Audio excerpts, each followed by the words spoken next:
last month I was given the opportunity to go to the Innovations in Management conference at MIT in Boston as part of a Welsh Government delegation. I've been away before on trade missions with the Food and Drink Wales division of Welsh Government, which has always been really useful and really interesting. But to go to something like the conference at MIT was really interesting. Never really done anything that academic before, so it was a great opportunity. There were two sessions in particular that were really useful.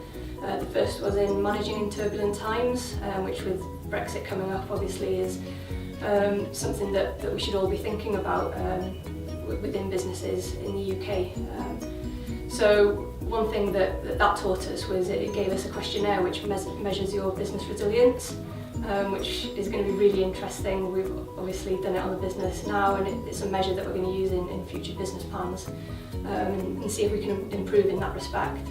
And as well, we went to a talk on project visualization, which was really interesting. That was about, so if a machine breaks down in the factory, for example, you know that it's broken down, you know that the process has stopped because you can see.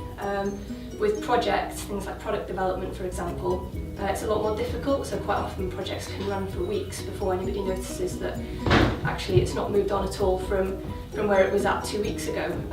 So the speaker in that talk showed us different examples of how you can visualise projects to keep them moving, to keep on top of them and to make things move a lot more efficiently.